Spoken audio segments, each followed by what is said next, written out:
دا ملګری تپوس کوي چې زمونږ یو انډین ملګری دی، نو هغه وی چې زمونږ علاقې په یو کس خپل انګور سره زنا وکړه، نو بیا مفتیانو فتوا ورکړه چې دا زنانه په خپل خاون باندې حرام شو او که خپل سخر سره نکاح کوي نو کولی شي. نو د دې جواب دا دی چې کله خدای مکه داسې قسمه واقعه را پیښه شي د خپل زوی ښځې سره یو سړی بدکاریو کی، نو دغه جنۍ او دغه انګور په خپل خاون باندې خو حرام شوه، خو لیکن دا دویمه خبره چې تاسو کړې ده دا صحیح نه ده.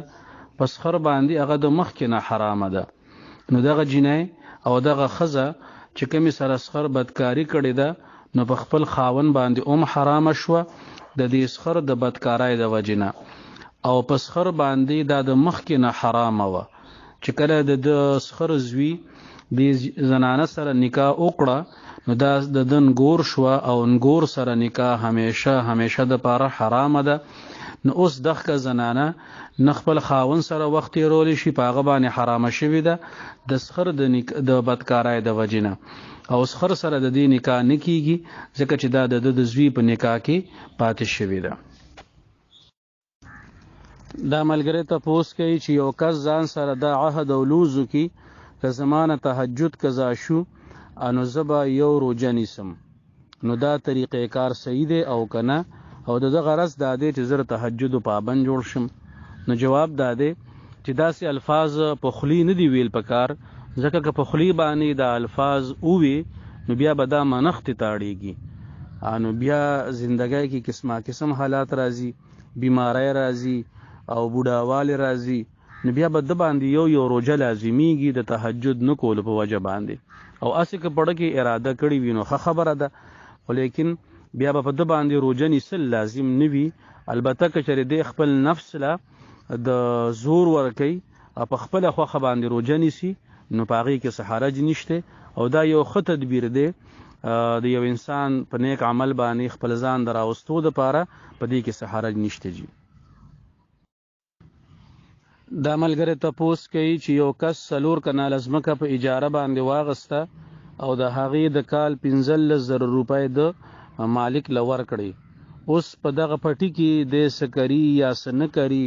یا ګټه کوي یا تاوان کوي، نو دا اجاره جایز ده او که ناجایز ده. نو جواب دا دی چې د دې مثال داسې دی لکه یو سړی دکان په کرایه باندې والی او کله ناکله اډوانس کرایه ورکي، د میاشتې کرایه اډوانس ورکړه یا د پوره کال کرایه اډوانس ورکړه، نو اوس دی په دکان کې ناست دی، نو که دکان کې دی هر څومره پیسې ګټي، که بایلي که کار کوي او که نه کوي، نو په اجاره باندې څه نقصان نه پریوزي. دغه شانتې مثال د پټي دی، کله چې یو سړی پټی په اجاره باندې والی چې څومره اجاره وي د علاقې او د هغې ځای او هغه اجاره مالک له ورکي، نو د هغې نه پس اوس د ده خوښه ده که پټی شاړ ساتي، که پټي کې کرل کوي، که لږې پیسې ګټي که ډېرې زیاتې ګټي، د مالک هغې سره څه کار نشته، د مالک خپلې کرایې سره کار دی. اصل کې دا اجاره ټکې دا د عربی ټکې دی او پښتو کې د دې معنا کرایه ده. نو څنګه چې خلک د کور کرایه ورکي بیا پکې اوسیږي، د دکان کرایه ورکي بیا پکې کار کوي، نو د مالک د هغې ګټې سره څه تناسب نه وي چې دوره وګټي نو ماله به دوره راکې، که دوره نه ګټي نو ماله به نه راکې، بس د هغه خپلې فکس کرایې سره کار دی، دی خوا د خپل نصیب دی چې الله تعالی ولا لږه ورکوي ډېره ورکوي، نو دا اجاره صحیح ده، په دې کې څه حرج نشته جي. دا ملګری تپوس کوي چې یو کس د ځمکې مالک له 2 لکه روپۍ ورکړي دي او هغه ورته اجاره کمه کړې ده د یو نیم من په ځای باندې ده نه 1 من اخلي، نو د دې جواب موږ ورکړو چې دا ناجایز دي. نو دی په هغې باندې تپوس کوي چې اوس دغه پټي کې فصل او موجود دی، د پې خرچې کړي دي د زمیندار، نو د دې فصل څه حکم دی؟ نو جواب دا دی چې کوم فصل د کرلې دی پیداوار دی هغه فصل حلال دی، هغې کې څه مسله نشته، خو لیکن دا دی چې کومه معامله کړې ده دا معامله ناجایز ده، د دغې معاملې د ناجایزوالي په وجه باندې دغه فصل کې څه حرمت نه راځي، بلکې دی له پکار دی چې یا خو دا پیسې واپس کی زمیندار ته، یا زمیندار له پکار دی چې هغه اجاره پوره ورکوي چې کومه د نورو خلقو د ګردو پیش د ځمکو اجاره ده د هغې عمره اجاره دې ورکوي نو د ګناه نه به راوځي او چې کومه اجاره یې کمه ورکړې ده نو هغه دې ورته هم پوره کړي یا د پیسو کې دې کټوتي وکړي خو لیکن د دغې معاملې د ناجایزوالي په وجه باندې د فصل په حلالوالي او په حراموالي باندې اثر نه غورځېږي فصل حلال دی جی دا ملګری تپوس کوي چې یو کس داسې دی چې د هغه اودس ټینګېږي نه په څه وجه باندې هغه ماتېږي یا هغه ته د ماتېدو خطره وي او داسې یو موقع وي چې نابالغه ماشومان وي صرف دغه کس پکې بالغ وي او د مونځ ټیم راشي نو د مونځ ته مخکې کېدل پکار دي او که نه نابالغه کسانو کې یو تن مخکې کول پکار دي نو جواب دا دی چې نابالغه ماشوم مخکې کول او هغه پسې فرض مونځ کول دا خو جایز نه دي ځکه چې نابالغه باندې مونځ فرض نه دی نو چې هغه که مونځ کوي نو هغه نفل دی نو که د نابالغه ماشوم مخکې کو نو هغه چې کوم مونځ کوي نو هغه به نفل وي شاته مقتدي چې ورپسې نیت تړي نو هغه به د فرضو تړي او نفلو والا پسې د فرضو والا نیت دا اقتدا صحیح نه ده دا مونځ نه کیږي نو دغه کس دې په خپله باندې مخکې شي نو که مونځ په خیریت سره وکړه نو خو بس که مسله حل شوه او خدای مکه که اودس مات شو نو بس دا عذر دی سلام دې وګرځئ هغې ته دې ووایي چې زما بدن نه وینه لاړه یا پوزه دې ونیسي لاس کې نو هغې به پوه شي چې دا اودس مات شو نو بیا دې ځان لمونځ وکړي خو نابالغه کس دې نه مخکې کوي مونځ ته دا ملګری تپوس کوي چې د یو کس والد صاحب وفات شوی دی او هغه والد صاحب پسې خیرات کول غواړي 2 لکه روپۍ دي یا 3 لکه روپۍ دي نو هغه وایي چې زه خیرات نشم کولی نو که دغه پیسې په جومات کې ولګوي نو دا جایز دي او که ناجایز دي نو جواب دا دی چې کله مړي پسې بنده څه صدقه کول غواړي نو د هغې بهترین صورت دا دی چې هغه صدقې والا پیسې په داسې ځای کې ولګي چې هغه همیشه د پاره د هغه صدقه جاریه جوړه شي خیرات کول او غریبانانو باندې روټۍ خورول اگر چې دا یو ښه کار دی خو په دې زمانه کې د خیرات نه یو رواج جوړ شوی دی هغې کې مقصد خیرات نی صرف خپلوان او هغه خلق چې کم سره زمونږه تعلق ښه وي نو هغې رابلل وي نو د هغې هغه عمره ثواب ممکن نه دی چې څومره د جومات والا ثواب دی د مدرسې والا ثواب دی نو دغه پیسې په جومات کې لګول نه صرف دا چې جایز دي بلکې ډیر زیات بهتر دي د خیراتونو په ځای باندې که چېرې زمونږ مسلمانان دې طرف ته توجه وکړي چې مړي پسې کمې پیسې دی لګوي هغه لکونو روپۍ وي نو خیرات وکړي نه څوک خوشحاله نه څوک دعا کوي او اسې بیسه یو قسم لکړاو وموشي خرچي وموشي خو لیکن څه فایدې مخې ته نه راوځي او مقصد دوره ایصال ثواب والا نیت نه وي نو که دغه پیسې جومات کې ولګئ دغه پیسې مدرسه کې ولګئ او نو دا به ډیره زیاته بهتر وي چې څو پورې دغه جومات ته یا دغه مدرسه ده په هغې کې د دین والا کار کیږي منځونه کیږي تلاوتونه کیږي سبقونه ویلی شي نو انشاءالله تعالی مړي ته به مسلسل د هغې ثواب رسیږي دا ملګری تپوس کوي چې یو کس اسکول ته ماشومان بوزي او راولي او د هغې نه پیسې اخلي اوس دغه کس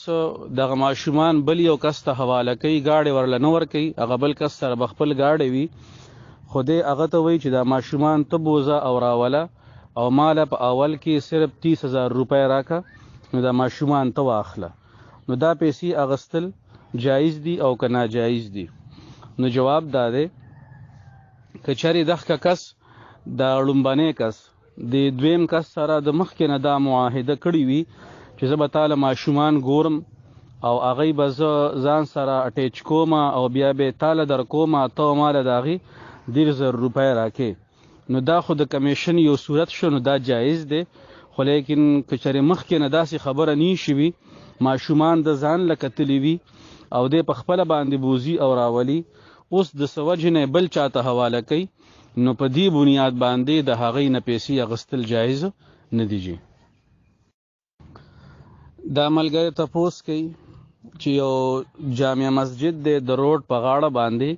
نو هغه په سرکاري ځای کې د دغه مسجد وضو خانه استنجا خانه وغیره جوړ کړی دي نو اوس دې ته دا یره ده چې کلم زمونږ نه سرکار د خپل ځمکه واپس اغستې شي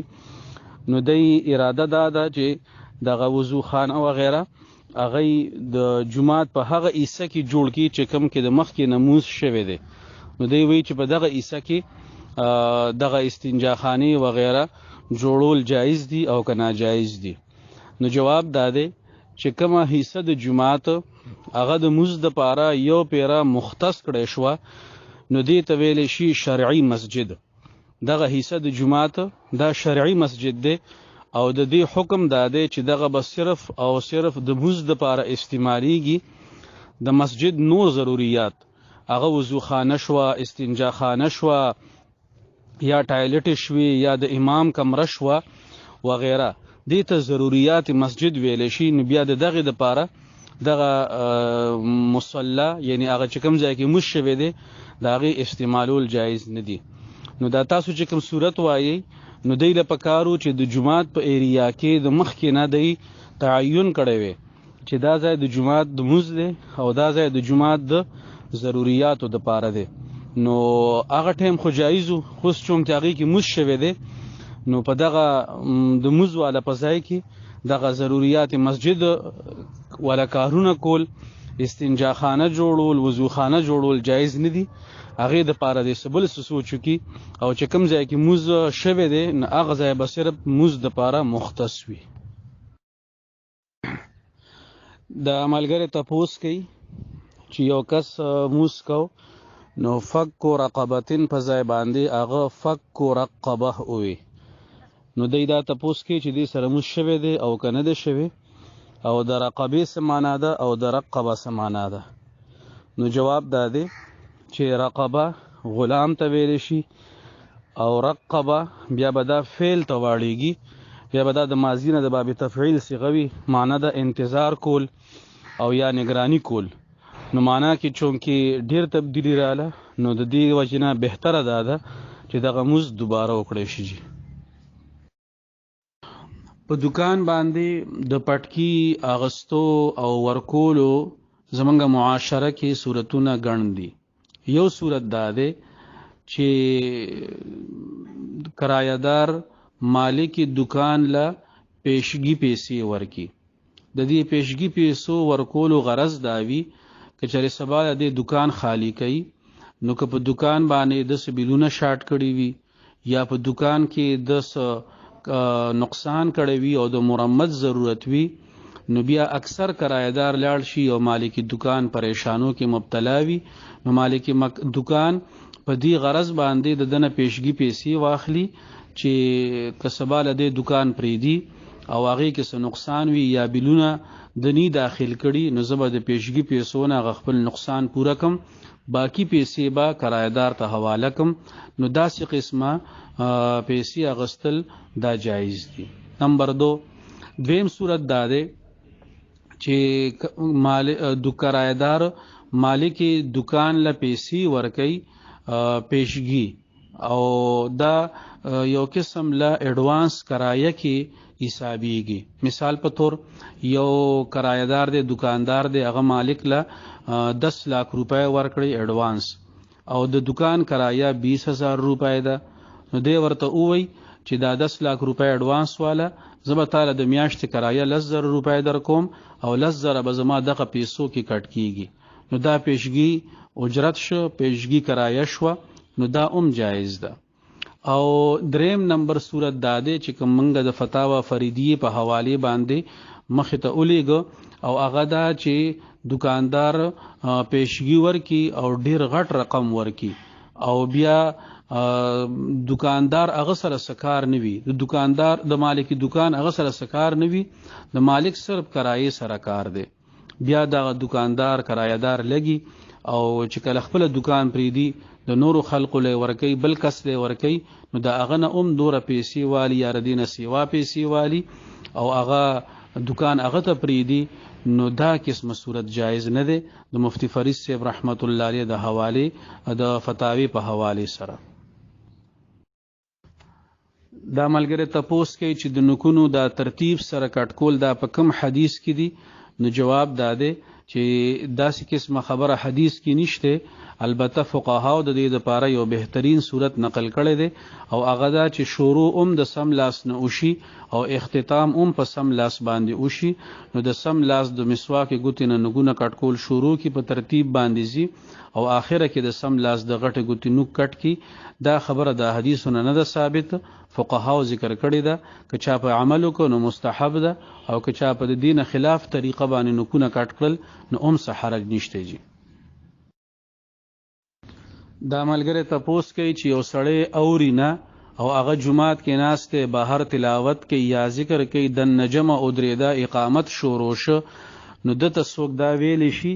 چې د نجم او درېدا او تر اعظموس کې شریک شه؟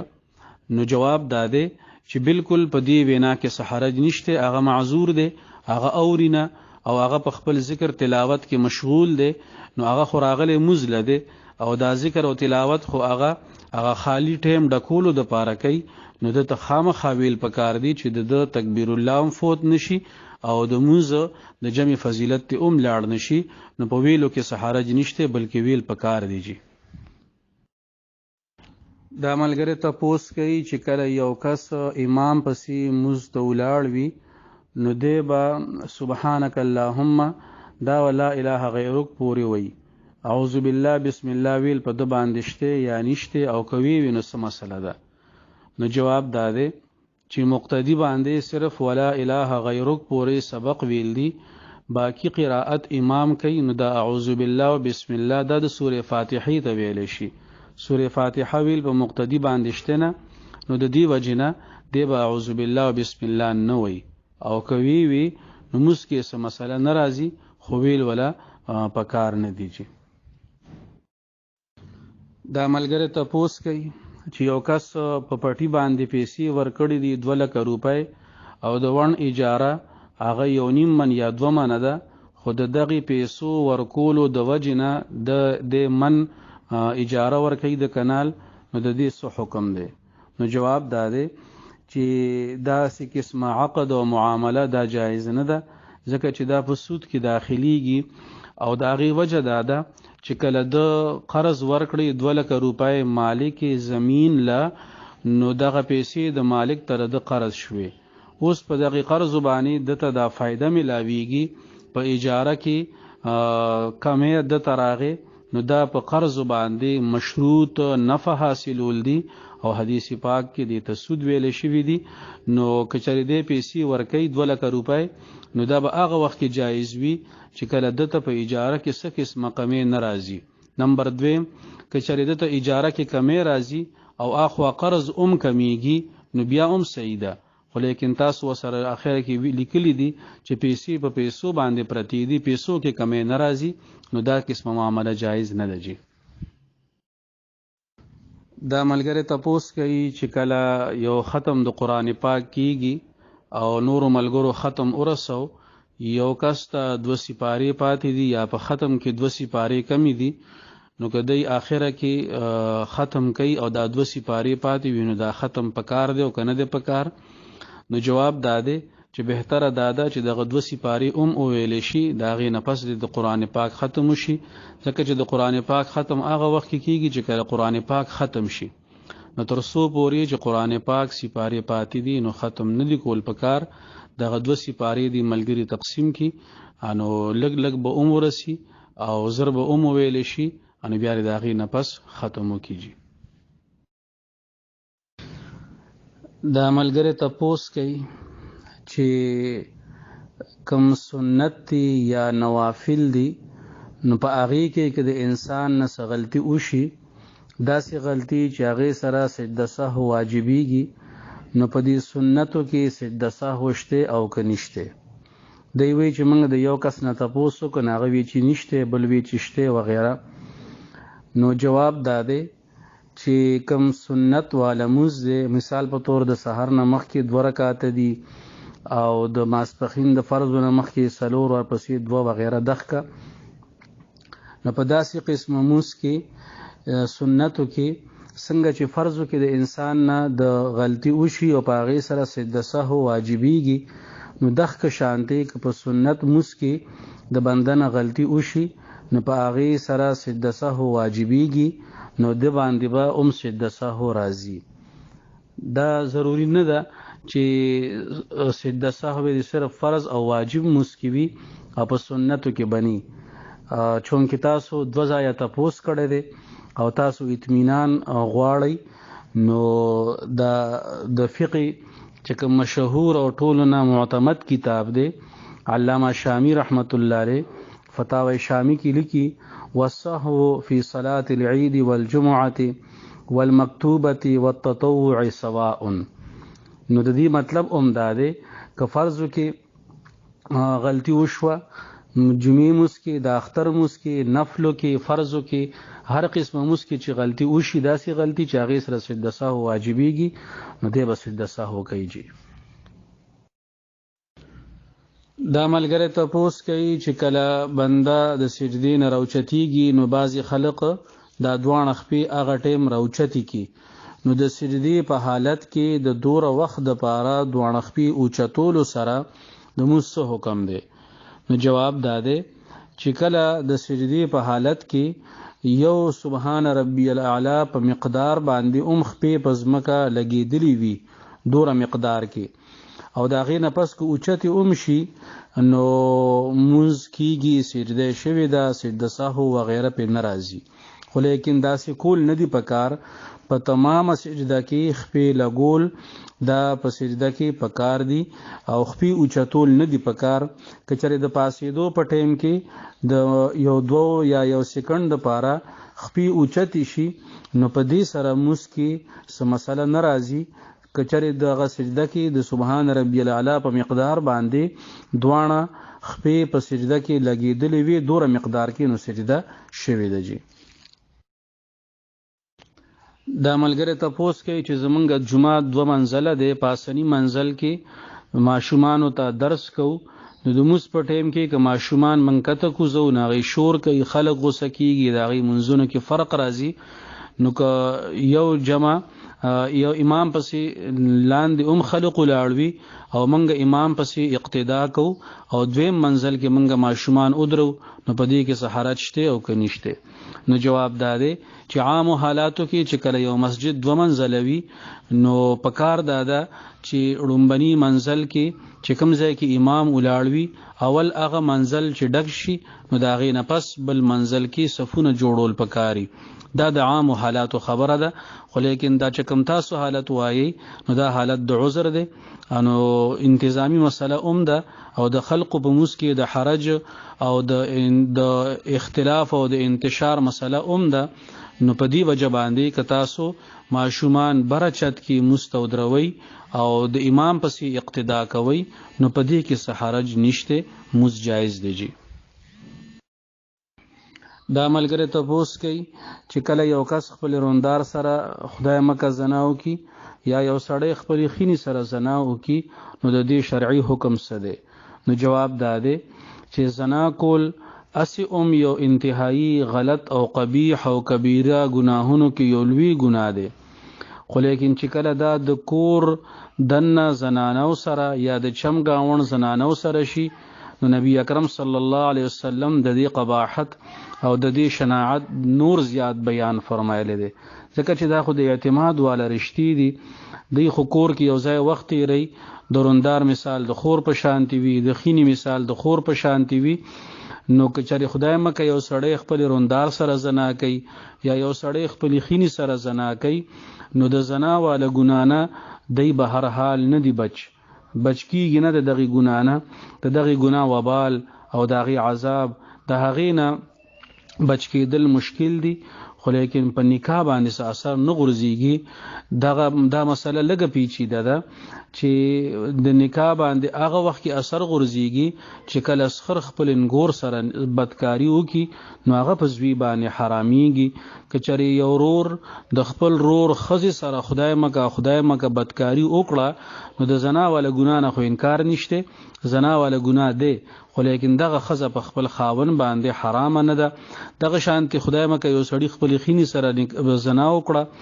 نو د زنا نه او د هغې د قباحت نه انکار نشته، خو لیکن خپل خزه په ده باندې نه حرامېږي. دا ملګری تپوس کوي چې یو پېټرول پمپ والدي هغې پېټرول راړي یا ډیزل راړي نو خلک هغې سره پیسې لګوي، نو وی ماته وموي چې موږ سره پیسې کېده او چې موږ 100 لیټره تیل ستا په پیسو راړو نو پر لیټر به موږ تعالی 25 پیسې ګټه درکو. نو دوی دا تپوس کوي چې دا جایز دي او که ناجایز دي. نو جواب دا دی چې کاروبار کې چاله پیسې ورکول دا جایز دي، خو د هغې دپاره خپل یو طریقې کار دی او هغه طریقې کار کې دا خبره هم ضروري ده چې ګټه وشي نو په هغې کې به تقسیم کیږي، سبا کاروبار والا علی او سبا اصل مالک علی، بیا هغه تقسیم د هغې په خپله خوښه باندې دی چې څنګه هغې نیم په نیمه ګټه تقسیموي یا په 2 په 3 سي تقسیموي، د هغې خپله خوښه ده. دا دلته چې تاسو کوم صورتحال وایئ نو دا په ګټه کې تقسیم نه دی، بلکې هغې تاسو ته ووایي چې موږ سوره پېټرول والو سوره موږ ډیزل والو نو پر لیټر به موږ تاسو له 25 پیسې درکو. نو دا په لیټر باندې ګټه ده، د لیټر چې سوره پیسې وګټي نو په هغې کې څه خبره نشته، نو په دې طریقه باندې دا ناجایز دی، ځکه چې اصل سرمایې په تناسب سره ګټه ورکول جایز نه دي، بلکې چې څومره ګټه وشي ان هغه عمره هغه به تقسیمیږي. اوس دې کې دا خبره کېدی شي چې مثال په طور باندې هغې ستاسو په پیسو باندې پېټرول واغستل یا ډیزل واغستل او هغې تاوان وکړه نو بیا به هم تاسو له پر لیټر 25 پیسې درکوي، نو دا د هغې نقصان دی. داسې هم کېدی شي چې تیل एकदम ګران شي او هغې ستاسو په دغه پیسو چې کوم پېټرول اغوستی دي په هغې باندې هغې ډېره زیاته ګټه وکړي نو تاسو له پر لیټر 25 پیسې درکوي، نو دا ستاسو تاوان دی. نو شریعت وایي چې ګټه تقسیم کوي، د اصل مال چې کوم سیزونه راځي نو د هغې په سر باندې ګټه میږدئ چې هغې کې کومه ګټه وشي نو هغه ګټه تقسیمول پکار دي. دا ملګری تپوس کوي چې زه سعودي عرب کې یم او په سفر کې اکثر موږ سره عرب ممالکو والا کسان اوزي نو هغې د ماسپښین او د مازدیګر لمونځ سفرانه چې کوي نو په یو ټایم کې کوي، مازدیګر ټایم کې کوي، او د ماسخوتن او د ماښام لمونځ چې کوي سفرانه نو هغه د ماښام په ټایم کې کوي. نو دوی دا تپوس کوي چې دا لمونځ کېږي او که نه کېږي. نو جواب دا دی چې زمونږ د امام ابو حنیفه رحمت الله علیه د مسلک مطابق 2 منځونه په یو ټایم کې کول دا جایز نه دي، خوا د سفر موقوي یا د کور کلی کې منځونه څوک کوي. البته د سفر په حالت کې دومره گنجائش دی چې د مازدیګر او د ماسپښین لمونځ هغه په دې طریقه باندې یو ځای وکړي چې د ماسپښین ټایم آخري شي نو دی د کوز شي او د ماسپښین آخر وخت کې دی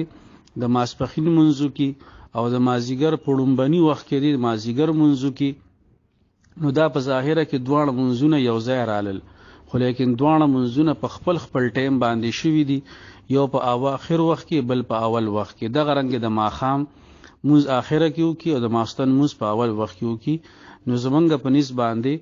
داسې طریقه د 2 منځونو د راجمع کولو په سفر کې جایز ده، لیکن 2 منځونه په یو ټایم باندې کول دا ناجایز دي. عرب حضرات که هغې د خپل مسلک مطابق کوي نو زمونږ هغې کې سکار نه دي لرل پکار، البته د هغې په طریقه باندې موږ له عمل کول جایز نه دي. دا ملګری تپوس کوي چې یو سړی د ډېر خفګان یا د ډېرې خوشحالۍ د وجې نه الله تعالی ته سجده لګول غواړي، خو لیکن دغه وخت کې د اودس نشته، د دې څه حکم دی؟ نو جواب دا دی چې سجده لګول چونکې دا نبی علیه الصلاة والسلام فرمای چې کله یو انسان الله تعالی ته نږدې کیږي نو په هغې حالتونو کې د ټولو نه زیات نږدې کېدونکې حالت هغه د سجدې دی. په سجده کې انسان الله تعالی ته ډیر زیات نږدې کیږي، نو بهتره دا ده چې دغه وخت کې د دې اودس کې وي. نو که چېرې خفګان راغی خدای مکه یا خوشحالی وخت راغی او دغه وخت کې سجده لګوي نو د اودس انتظام دیو کې د هغې نه پس سجده ولګوي.